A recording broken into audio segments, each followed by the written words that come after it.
Olá, como é que vocês estão? Sejam muito bem-vindos, o meu nome é Ana Luz e hoje eu vou falar de um filme e de um livro que são considerados marcos da ficção científica. Vou logo adiantar, né, até porque o título já entrega, eu vou falar de Blade Runner ou Androides Sonham com Ovelhas Elétricas, interrogação, porque o título do livro é uma pergunta.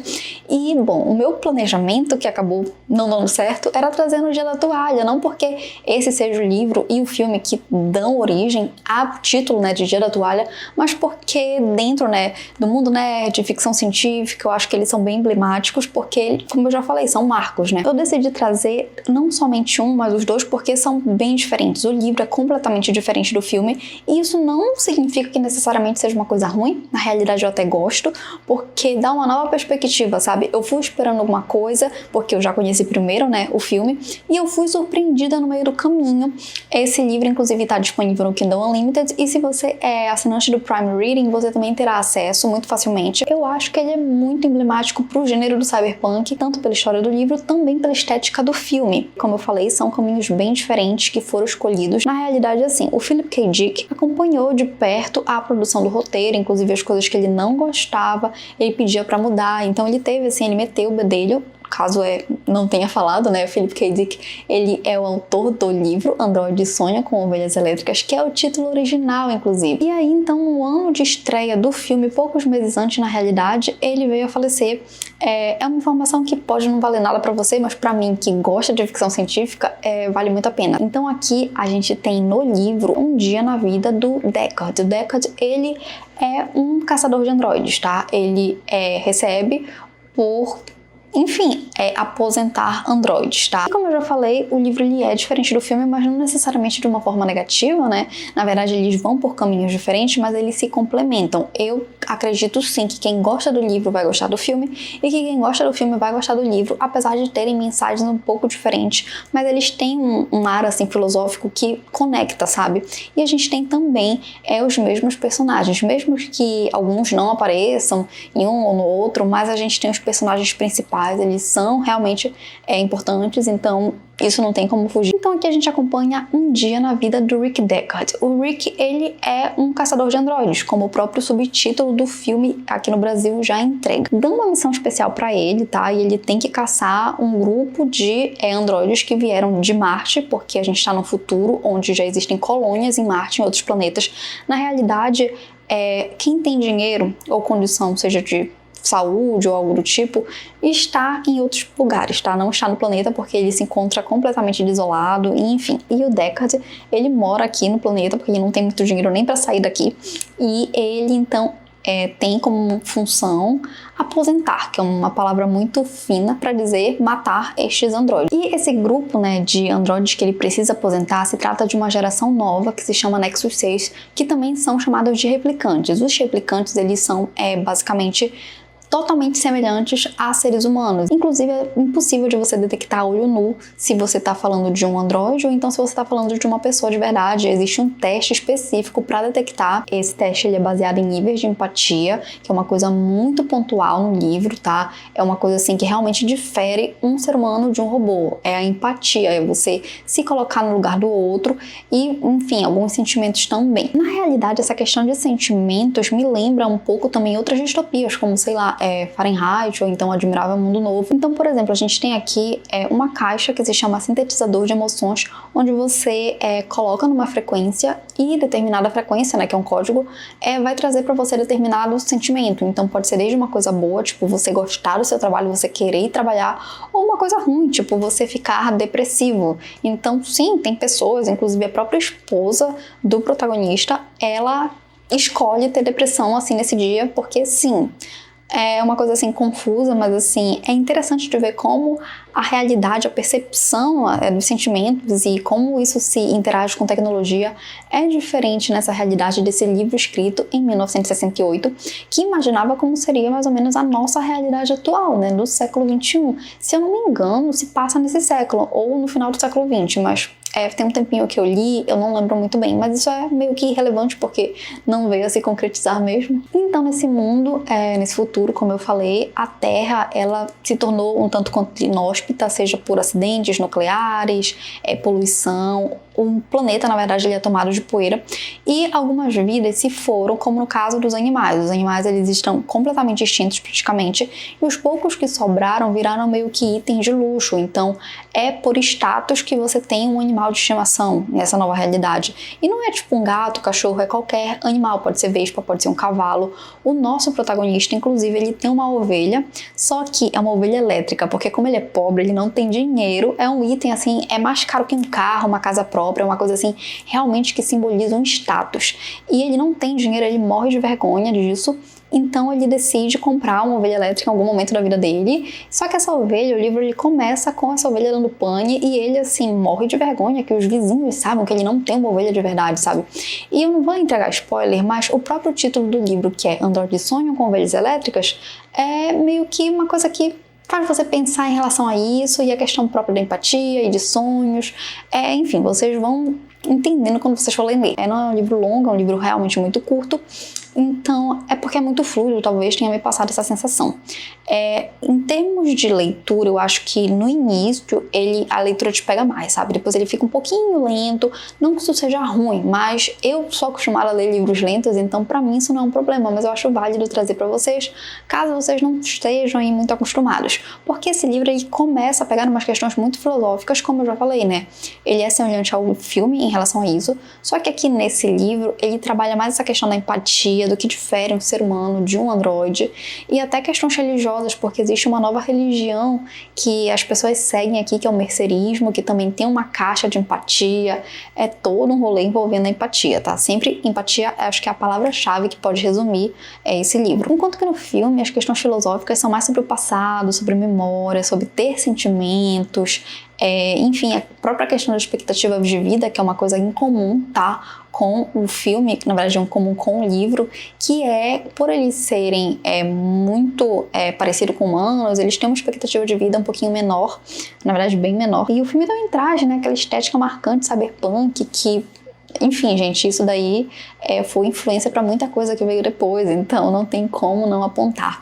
Mas eu acho que sim, eu não gosto de dizer que é uma leitura obrigatória, porque eu acho que não existe isso, mas se você gosta de ficção científica, pode ser considerado uma leitura obrigatória, tá? Porque traz elementos muito relevantes que ainda a gente vê isso em filme, em jogo, em um monte de coisa, então acho que não tem como fugir. Se você é um fã do gênero, eu sugiro que você vá correndo, pegue ali, assine numa promoção qualquer, o Prime Reading ou qualquer coisa e leia, tem aplicativo para você ler, mas sim, corra atrás porque esse livro é muito significativo. Mas como eu falei, esse livro ele tem uma história curta, né? Então eu acho que até pra adaptar e ter, assim, encher o tempo de tela, muitos elementos eles foram incluídos ali no meio do caminho pro filme. E uma coisa que eu achei legal é que a estética, além de mostrar essa cidade super poluída, que eu acredito que eu não teria conseguido imaginar dessa forma, mistura com essa questão da iluminação. E uma coisa que chama a atenção é que tem uma grande estética asiática, se você for parar pra pensar nas propagandas, a própria Coca-Cola.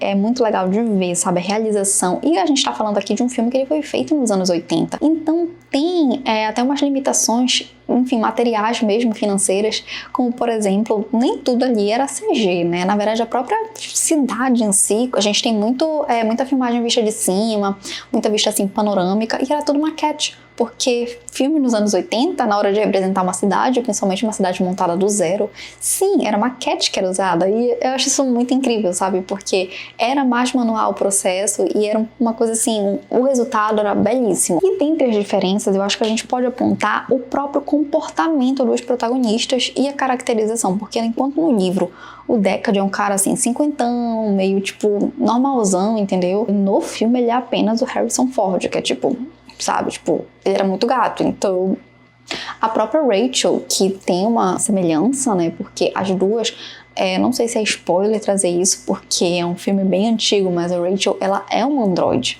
E nas duas mídias, ela descobre junto com a gente ali que ela é um androide, ela questiona porque tem essa questão da memória e tal. mas elas são personagens completamente diferentes. A partir desse momento tem uma mudança. A do filme vai por um caminho e a do livro vai para outro, são completamente diferentes. E eu gostei porque eu me vi surpreendida, né? Porque eu já conhecia uma de uma mídia e quando eu fui ter acesso a outra, eu me vi surpresa, porque eu esperava uma coisa que eu não tive. E é bom porque ainda assim mantém um elemento surpresa, né? Eu optei por, assim que eu terminei de ler o livro, eu assisti o filme e aí eu pude constatar melhor e eu tive uma nova percepção. Porque, pra ser bem sincera com vocês, a primeira vez que eu vi esse filme, eu achei ele um tanto monótono. É um filme que, assim, muita gente acha chato e é real porque ele é bem parado. Só que depois que eu li o livro e eu entendi melhor e eu até pude perceber mais detalhes, eu comecei a gostar e hoje eu lembro que quando eu vi esse filme, eu dei uma estrela, tá? No Filmode, 1 a 5. E hoje eu acho que eu daria, tipo, umas 4 estrelas facilmente, porque foi uma nova visão. Eu entendi, eu gostei de acrescentar elementos, tipo, dar uma explicação por que esses androides, eles têm uma vida curta, sabe? Deu todo um tom que fez até com que a gente entendesse melhor o lado deles, porque a questão filosófica aqui é um pouco diferente, né? Umas coisas até interessantes de perceber nessa nova leitura é que eu vi ali um oprimido tentando ser o opressor, porque na realidade eles eram escravos, né? Então eles estavam ali em um planeta onde eles eram escravizados, eles tinham muito potencial, mas a função deles era X, eles só podiam fazer aquilo que era delimitado a eles, e eles não queriam mais essa vida, e eles tinham um período de 4 anos de vida apenas, então eles queriam se libertar disso, então eles vêm pra cá, pro nosso universo, pro nosso mundo na realidade, e eles tentam viver mais, eles acham indigno que eles sejam limitados a um tempo de vida e uma vida de trabalho escravo, então eles vêm atrás disso, e é muito, muito legal de ver todo esse arco, sabe? Tudo que é traçado, principalmente o ator, né, que faz o Rutger Hauer, não sei falar o nome dele, enfim, ele tá muito bom com aquele monólogo que ele dá no final, que a gente já sabe, que foi ele que criou ali no improviso, e que casa muito bem, é realmente incrível a atuação dele, é o que mais chama atenção, eu diria até que o Harrison Ford tá meio, sei lá, meio basicão, agora vamos falar de uma coisa estranha. O que é aquela cena de romance, aquela música estranha? A trilha sonora do filme, ela é perfeita, tá? Perfeita. Mas aquela cena de romance, eu fiquei tipo, o que é que eu tô vendo, entendeu? Foi menos estranho vendo agora, mas ainda assim é uma cena meio estranha, tá? Tipo, é meio fora do tom, tá? Não sei por que mantiveram, porque assim, esse filme que a gente vê hoje, ele não é exatamente o filme que chegou aos cinemas ali em 1982, quando, infelizmente, o Philip K. Dick, ele perdeu a estreia. Porque, infelizmente, o Ridley Scott, que era o diretor do filme, ele foi meio que tolhido da sua liberdade criativa. Diz a lenda que foi por limitações orçamentárias, né, que ele passou do orçamento devido, então aí o estúdio começou a cortar e começou a mandar. Então a primeira versão do filme tinha uma narração, o que é meio estranho, porque o filme, apesar de ser meio lento, ele é óbvio. Você não precisa de alguém narrando o que está acontecendo, porque você tá vendo. E, enfim, tinha essa narração para dar um ar meio no ar, talvez. E também tinha uma questão que é muito, eu não consigo nem imaginar, que é o final feliz, um final cheio de esperança. Porque esse livro e esse filme não são de esperança. A gente está numa terra despedaçada, uma terra altamente poluída, não tem nem animais. O que me faz questionar se nessa realidade todo mundo é vegano, né? Porque não tem animal para comer. Os poucos que tem são objetos de luxo, então eles não seriam, né, mortos para alimentação, eu imagino. Mas enfim, questionamentos. Então não é uma história que dá margem para um final feliz. Então não faria sentido. Então acho que até por isso esse filme não foi bem recebido na época. E depois ele virou um must, sabe? Virou um cult. E aí todo mundo começou a aclamar, ou melhor, quase todo mundo, né? Porque tem muita gente que acha chato. Mas enfim, eu fico muito feliz que teve, né, esse Ridley Scott Cut, né? Porque se você lutou pelo Snyder Cut hoje em dia, muito lá atrás o Ridley Scott já estava lutando para fazer a versão dele de diretor. E é isso. E o item extra que tem no filme, mas não tem no livro, e eu acredito que não seria um spoiler trazer aqui, o Deckard é um androide ou não é? Bom, tudo nesse filme dá a crer que ele é um androide, até pelo final, né, que tem uma coisa relacionada ao unicórnio, caso você não tenha visto. E aí você vai entender quando assistir. Só que, e o próprio Ridley Scott, ele falou, não, tá, é óbvio, eu não quis colocar com todas as palavras, mas é óbvio que ele é um androide. E aí tem uma continuação onde o Rick Deckard não é um androide. A continuação foi lançada, sei lá, 40, 30 anos depois, mas ele está vivo, o que significa que ele não é um androide, porque os androides Nexus 6 têm só 4 anos de vida. Então, obviamente, teve aí uma mudança criativa, mas enfim, é uma curiosidade, eu acho que é super válido, inclusive gosto muito, muito, muito da continuação. Acho que dizer que gosto até mais do que o original, mas é meio complicado porque sempre vai ter gente que falar, é chato, é lento. Como eu falei, eu gosto de história lenta, então pra mim não é uma questão assim complicada, mas vai do gosto de qualquer um. Eu sempre vou recomendar esse livro, esse filme, porque se você gosta de ficção científica, eu acho que é muito bom conhecer, porque trouxeram elementos que até hoje são incorporados em novas mídias. Então é isso, esse foi o meu vídeo. Eu espero que não tenha ficado confuso, porque eu geralmente não falo muito de filme, então quando eu assisti, eu fiz umas anotações aqui, só que tá tudo fora de ordem, coisas que eu ia pensando na hora, eu ia anotando, e não tem exatamente um roteiro, um script de que eu ia falar primeiro e tal, não sei o que, então acho que ficou um pouquinho confuso. Eu me senti confuso enquanto eu ia gravando, então por isso peço perdão, mas espero que tenha ficado bom. Então espero que também tenham gostado e eu espero ver vocês também num futuro não tão distante e até a próxima. Tchau, tchau!